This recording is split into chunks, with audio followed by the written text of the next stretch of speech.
Aujourd'hui, je vous emmène au bord du Nil, dans les premières lueurs du matin, là où une fleur s'ouvre lentement à la lumière. C'est l'histoire du lotus bleu, la fleur sacrée de l'Égypte ancienne. Une fleur que l'on retrouve gravée sur les temples, peinte dans les tombes et même déposée sur les cœurs des défunts pour les guider vers la Renaissance. On raconte qu'au commencement du monde, il n'y avait qu'une vaste étendue d'eau sombre, sans rive ni étoile.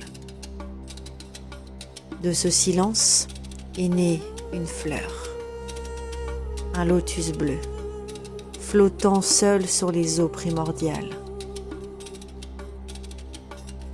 Au matin, la fleur s'est ouverte, et dans son cœur, un enfant endormi s'est éveillé.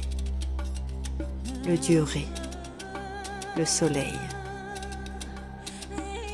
Chaque jour, il s'élève du lotus, et chaque nuit, il y retourne pour se reposer dans les profondeurs.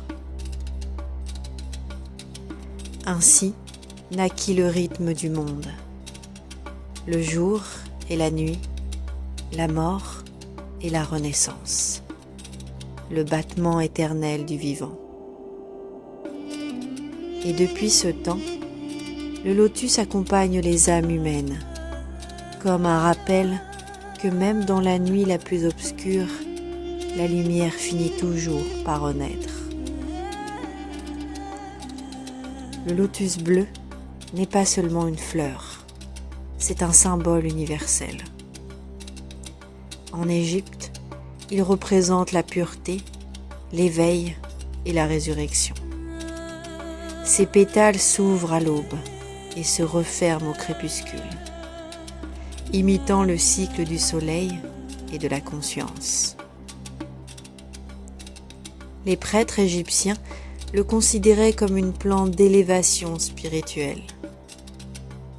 Son parfum doux, presque enivrant, servait dans les rituels pour ouvrir les sens subtils. Certains textes anciens parlent du lotus comme d'une clé des rêves lucides, un pont entre les mondes visibles et invisibles. Mais au-delà du mythe, il y a aussi des vertus bien réelles, calmantes, apaisantes, rééquilibrantes. Il aide à relâcher les tensions, à respirer plus profondément, à revenir au centre, là où la lumière intérieure renaît. Alors, la prochaine fois que vous traverserez une période sombre, rappelez-vous du lotus bleu, de sa tige qui plonge dans la vase, mais dont la fleur reste immaculée au-dessus des eaux. C'est cela, la sagesse du lotus. Plonger dans la matière sans se perdre et renaître encore et encore à la lumière du jour. Et peut-être qu'en écoutant son souffle, vous sentirez vous aussi quelque part en vous cette petite graine d'éternité qui s'éveille. Ainsi s'achève ce conte d'herbonomade, là où le souffle des plantes rejoint le souffle du monde.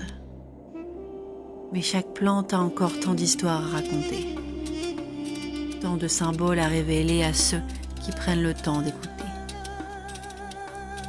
D'autres contes arrivent bientôt, venus de Grèce, d'Égypte, de la Gaule et d'ailleurs, des récits.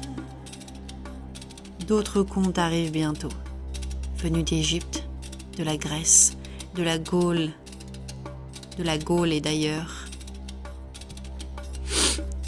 D'autres contes arrivent bientôt, venus d'Égypte, de la Grèce, de la Gaule et d'ailleurs, des récits où le végétal et la mémoire des anciens se rejoignent.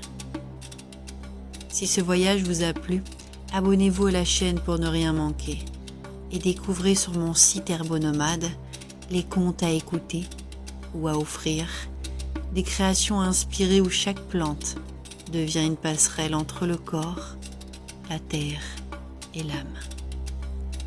À très bientôt pour une nouvelle traversée végétale avec Herbonomade.